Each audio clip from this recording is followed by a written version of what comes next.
Hey everybody, I'm Coach Brick, and I'm here to make you into a lean, mean building machine. We're going to take it step by step and put together the coolest LEGO sets out there so that you will have the tools and tricks you need to build whatever crazy thing you can imagine. Hey guys, today we're starting the LEGO Powerpuff Girls Bubbles Playground Showdown, set number 41287. Let's get into it.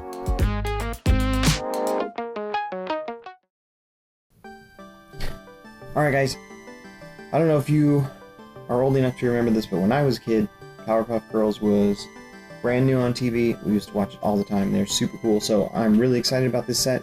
We're going to tear into it and get the pieces sorted out, and then we'll get going.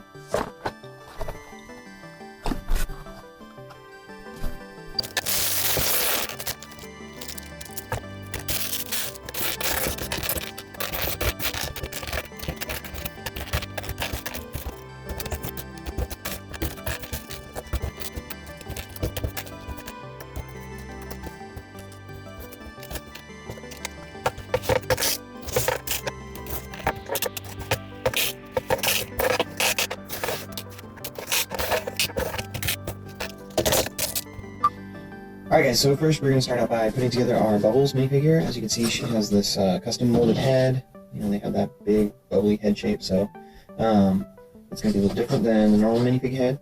And then you have the short stubby legs. Those are going to go into the body. And then you pop the head in, just like you do any other minifigure. And then she has these two little like transparent blue, like her ice powers or some kind of blue energy, something like that, but they are going to go on so that if her hands are holding vertically, they're going to wrap around the back of her arms. Okay, like that. Okay, so then she also has a little cell phone. It's this little blue 1x2 tile.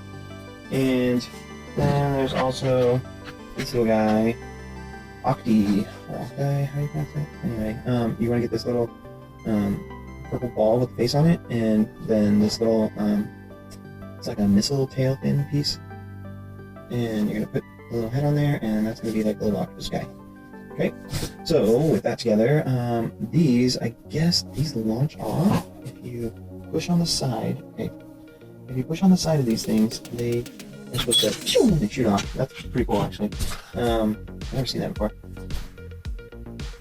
Oh, that one didn't go. Come on, one more try. Not as impressive as the other one, but still, that's pretty cool. Let's go on to step 1, and we need to get this large green chest and purple chest, and they have a 2x3 stud pattern on the top. You're going to put the green one on top of the purple one. Make sure that their openings are facing the same direction. You get this little cubby shelf thing. Then we'll go to step 2, and we need some doors. So look for the gray. There's 2 gray little doors. Like that. They have a little handle on them. Just make sure you get the handle on the outside, and then the handle is going to go on the right side of these shelves. So hook one end of this shelf in there into that little hole. It has this tiny little bump on the end that's going to go into this little hole, and then you can pop the other end in there like that. Get one end in, and then pop it in. Okay, so then go on to step 3. We need a tan 2x3 plate. That's going to go on top of the green. And we also need a 1x3 block. And that's going to go on the back row, across the back like that. Then in step 4, we need 2 of our single stud blocks. And we want to put them one on this side and one on the other, because in the middle we're going to get a little red washing machine piece. Well, actually, it's not a washing machine. Surprisingly, this is just a single stud block with a side-facing stud. It's not inset though, like a standard washing machine piece. So put that in there so that that stud is facing out. And then in step 5, we want to get this white 1x2 block or plate and put that across the middle 2 studs. Okay, so the red and the tan. And then we also need 2 red double-wide cheese slopes. Now these cheese slopes are going to act like a little kind of a roof. So you're going to put them in a back-to-back like this. And then they're going to go on either side of this white plate. Okay? And it'll go to page, or step 6. Okay, so step 6, we need a red 1x2 plate. That's going to go across the middle, covering up the white. And then in step 7, grab our little clock face. It is a white round 2x2 tile. And it's going to go on there with the center post thing. I don't know what that's called. I have to look that up. That's going to go into that side piece instead right there, okay? You can rotate this to do whatever time, but anyway, there it is. Alright, so now we are going to start the count again on the instructions. I don't know why they do that, but we're going to put this aside, and we're going to grab our green 4x4 plate, and then grab these 2 tan archways. They're 1x4 footprint with, it's like 2 bricks high with the archway in there. And they're going to go on either end so that they're going to clip into the corner studs of that plate on opposite ends so you can look through like a little tunnel. And then that's step 2, like I said. Step 3, we want to grab 2 2x4 plates in pink, and they're going to go side by side and span the distance between those 2 arches, like that. And then in step 4, you want to get 2 of the 1x2 plates in blue. It's like aqua blue color. And you're going to put them, let's see, that would be on the left side. They're going to go on across the back, just those 2 across the back and across the front, okay, like that. And then you also want a tan 2x3 plate to go right in between those, like that. And then in step 5, let's grab 2 more of these aqua blue single stud square plates, and they're going to go on the inner side of the other blue 1x2s, right there on the over half of that. And then we also need a yellow 1x2 plate with the 2 clip hands off the longer side, and that is going to go following the line of this tan plate. It's going to clip onto the end, the hands extending out the side. Then in step 6, we want to get this big yellow slope. It has a 2x3 block pattern with the sides sliced out of it in the corner. That is going to go on so that the top of it is lined up with these taller blue studs, and then the thin end is sliding off into those hands.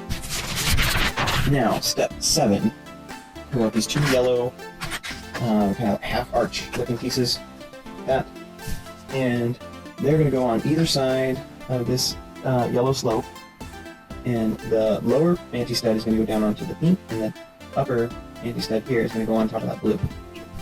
Okay, like that, side by side. And then in step 9, they have these 2 red arches. They're like a bigger half arch. That they are going to nestle right on top of that other arch, except, let me see. Oh, we skipped step 8. You know what? Let's go back. Step 8, we need 2 yellow single square stud plates, and they're going to go on top of these little half arches, okay? Fill in that gap there. Then we can go to step 9, where these red pieces are going to clip on top there, like that. You get this kind of rainbow effect going on. And then in step 10, you want to get 2 of the red single square stud plates and fill in the gaps on top of those arch pieces. Alright, in step 11, we grab this little blue ladder piece, and one end of the ladder is going to clip into these 2 clip hands, like that, and then you fold it down. If you push it all the way down, it's just going to fold against the back of this, but give it a little angle like that so it's more like steps. It's not going to touch the bottom here though, okay? Then in step 12, we can grab this cool slide piece. This is the aqua blue slide piece. I think we saw this in one of our other videos in the Ariel Seaside Castle set. So it's the same deal. It's going to clip here across this row of lower studs right there with the top anti-studs there. It clips into that nicely, and you see it lines up with the bottom so that it stands up. And then we can put that aside and start over again in step 1. This is on page 15, so they're not confused. Grab this green half circle. It's the big green half circle. We need also a red little, it's like a flowered rounded single stud, and that is going to go, let's see, right here on this front. Actually, it needs to be, if you guys are looking at it like that, gonna be like that. Okay. And that very bottom one, if we have a backwards D shape. Okay. Then in step 2, we have this white piece. It's like a 4x4 tile, and it has these 2 concentric circles on it with this ridge. It's so that something can clip onto it and twist. And we're gonna put that halfway onto this green plate, centered with the green plate like this, half on and half off. Okay, push that down onto there. You have to pick it up and squeeze it. Then go on to step 3, where we're gonna grab our other half circle in green, this half circle plate. We're gonna put it next to the other one, held on there with that big white piece, and so it's gonna make a nice circle. Then you also want to grab another one of those little red flower beads, and this is gonna go on the opposite side, right here. Okay, so in this corner right here, see off the corner of the white one, up here, opposite side of that other red one. Okay, right there. And then step 5. Okay, we have this big round teal piece. In the call-out box, we see that we have a 2x2 yellow tile. It's going to go right in the center of that. And then we have, first we're going to get 2 of these kind of rounded off rectangle bar shapes. And we're going to put one just like this, that coming off of the top side of that square, and the other one on the opposite side off the bottom of the square. Okay, so those are offset like that. Then in step 3, we're going to take these 2 and you're going to put one, the lower one you're going to put off to the left side, and the upper one off to the right. So these are going to kind of interlock. Okay, that's kind of interlocking pattern like that. And then this will clip into here. Okay, so see right here in the center of this circle, you have these little, this circle is cut so that it is like little prongs, and those prongs are going to clip into the middle of this white piece. Okay, and then this outer circle is going to fit right in here so that it can spin. Okay, so get that lined up and clip it into place, and it spins nice and smooth. And then let's see, do we have time for one more? Let's see. I think we need to take a break. So, thanks for joining us, guys. We'll be back next time with part 2 of our Powerpuff Girls Bubbles Playground. Thanks for, I think I said thanks for joining us already.